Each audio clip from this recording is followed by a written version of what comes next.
Okay. So let's graph one of these suckers. Let's sort of put it all together. Let's see if we can do it and not have it take forever. I'm recycling one of our examples, so I'm going to go a little bit fast through some of our steps, but we'll sort of talk through everything. So this is f of x equals x to the 4 minus 5x cubed plus 6x squared. So let's get all the information together, and then only once we've done that, we'll make a sketch. So we're going to do all 5 of these steps, and we'll make a sketch at the end. So, step number 1, end behavior. So, our leading term, this guy is nice and expanded, so our leading term is 1 x to the 4, right? So, obviously we don't typically write the 1 in there. I'm writing it in here just so we can identify the coefficient. We care about whether it's positive or negative, and we care about whether the degree is even or odd. So for us, right, degree is 4, is even. Our leading coefficient is positive 1, greater than 0.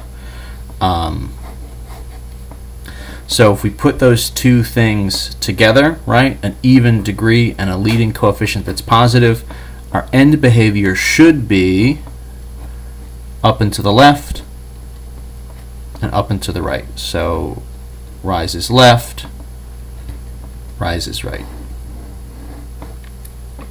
That should be the end behavior. That's what we're going to expect. So when we graph it, that's going to be part of it as we sort of get through the twists and the turns. As we get out to the edges, we're going to be going up in both directions. Step number 2, find all our x-intercepts. Check this multiplicity. And multiplicity. So the idea is to find these intercepts and also figure out if they are cross points or touch points, touch and turn. So this is one we factored already. I'm going to run through the steps again just kind of quickly. This is back in our x-intercept video. So GCF comes out, x squared out in front. This leftover was x squared minus 5x plus 6. The idea is this whole thing is set equal to 0, which I probably should have done as a step number 1. On the inside, right, this will factor out. And so this becomes, I'll take this back over here. So this is going to equal x squared out in front, that factored version. So a is 1, b is negative 5, c is positive 6. So a times c, right, is positive 6. So that means we're looking for numbers that multiply positive 6, add to minus 5. When we did this before, we said negative 2 and negative 3. So my factored versions here are going to be x minus 2 times x minus 3. The idea is that whole thing is set equal to 0. So degree is 4. I've got 3 different chunks here. That means there's probably going to be some doubling up in terms of my solutions. That's going to happen with this x squared that's out in front. So this is x squared, so is x times x equals 0. So we can say that's x equals 0 is solution number 1. This is x equals 0 is solution number 2. That means x equals 0 has multiplicity 2, which means it's going to be a touch and turn. So x equals 0 is going to be a touch. It's got the even multiplicity. Again, from before, x minus 2 equals 0, so that means x is positive 2. If we add the 2 to both sides, that's going to be multiplicity 1. So that's going to be a cross. So x equals 2 is going to be a cross. Last but not least, x minus 3 equals 0, so that means x equals 3. That's also multiplicity 1. That's just showing up the once. So that's going to be a cross. So we've got 3 x-intercepts, x equals 0 and 2 and 3. X equals 0 is going to be a touch and turn. X equals 2 and 3 are both going to be cross points. So we've got a little bit of each of these things happening. stages 3 and 4 will go pretty quick, so we're going to check our y-intercept. So that's going to happen where x equals 0, f of 0. So we'll just go ahead and sub this in. That's going to be for us, right, 0 raised to the 4 minus 5 times 0 cubed plus 6 times 0 squared. We kind of know already, because if one of our x-intercepts happens at x equals 0, that kind of infers that we have, right, the point 0, 0 on our graph. So that's also going to count as our y-intercept. So this is 0. So our y-intercept is going to be 0, 0. The fourth thing was to test for symmetry. Symmetry, question mark? So if we sub in f of negative x,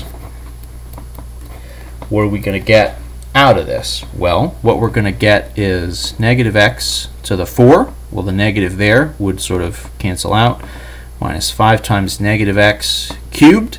We kind of, as soon as we get a mixture of even and odd powers, what we're going to expect is no symmetry. That also kind of would be consistent with not necessarily having positive and negative versions of the same x-intercepts. That would make at least left-right symmetry pretty hard. So this is going to get us positive x to the 4. This is going to become negative x, right? And negative here is positive 5x cubed, and then this is going to be positive 6x squared. So this is neither. This is no symmetry.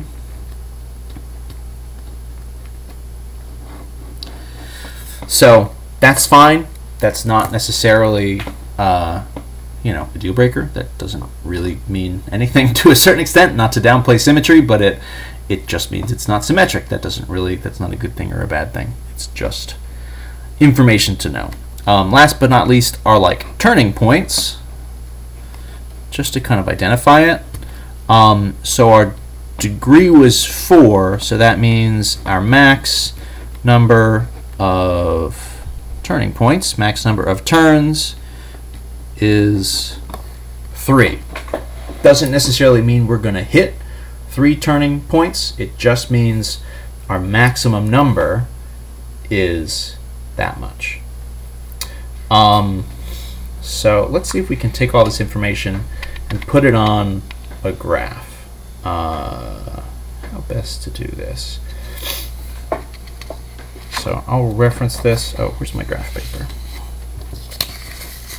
Here it is.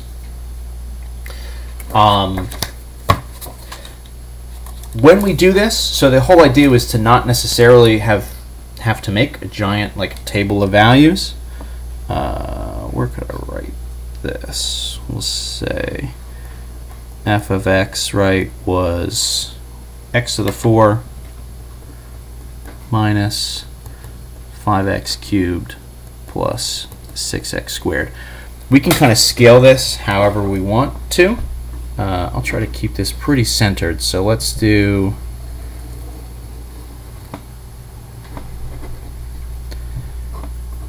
x-axis here. We'll put our y-axis here. We'll keep this pretty centered. The idea, of course, is in theory you can kind of put these, you can kind of scale this however you want to, however you need to. You've got a lot of options here. In particular, right, we're not necessarily subbing in a whole bunch of points to get particular y values. So what we're doing here to make a graph is we're really doing a sketch. This is not necessarily something that you would like use for like final calculations. This is just sort of information that you would use to get a rough sense of the shape of a function and kind of where it's going to be crossing. We don't necessarily know how tall it's going to get in any of these particular values without subbing numbers in. That's not necessarily what we're after to begin with. To graph it, what we're going to do is we're just going to start with the intercepts. So for example, we had, right, x-intercept and the y-intercept right at 0, so right at the origin. So that's going to be a point where we go through. In theory, that's a touch point. Let's get all these points on here first, and then we'll talk about the touches and crosses and our end behavior and try to fit it all together. The next intercept was x equals 2, which is a cross point, and then again at x equals 3, which is going to be another cross. So this is x equals 0 and 2 and 3. This is our y-intercept. These are also an x-intercept, and then these are two more x-intercepts.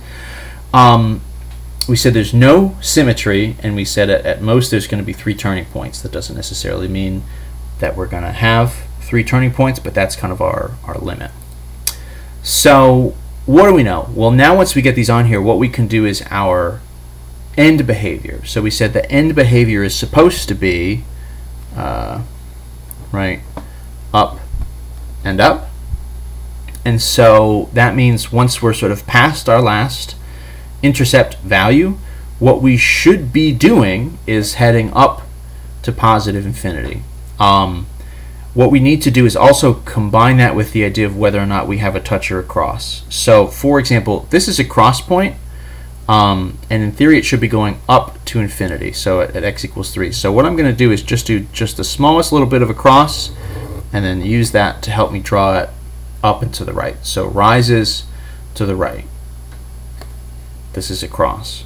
By definition, right, this sort of point at 2 is also a cross. So what I can do is say, okay, well, I'm going to come down, probably not too far because I got to come right back up, and that's also going to be a cross. So just trying to fill this in one little chunk at a time.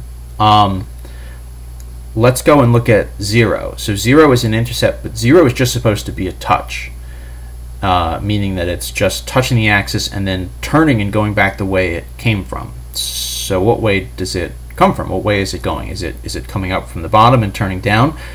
To a certain extent, based on this stuff, it can't be, right? It can't come up here and turn down, because then it would need to recross to meet up with the graph over here. And if it's going to cross, well, that would have been one of the x-intercept values that we found. We're assuming, right, that we found all the possible intercept values, and so we're kind of using that information to our advantage.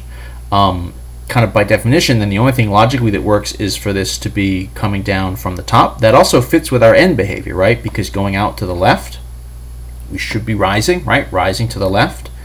So what we're going to have is this increasing sort of up and to the left, rising to the left, coming down to this intercept point, but this is just a touch. So this should be coming down and turning back up like that. So instead of crossing through, it's a touch and turn. What I can do then is just sort of extend this up and to the left. Again, I'm not being super specific about what kind of coordinates I'm going through.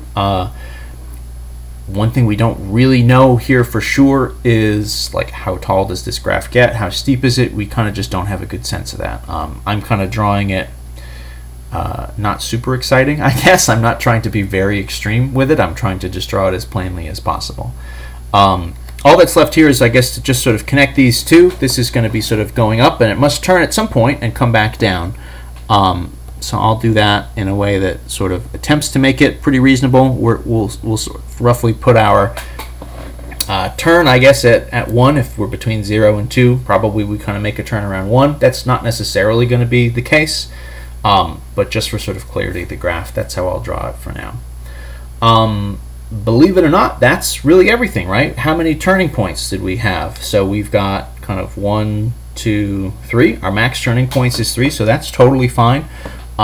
We sort of hit the max there, so good for us. We've got 3 intercepts, right?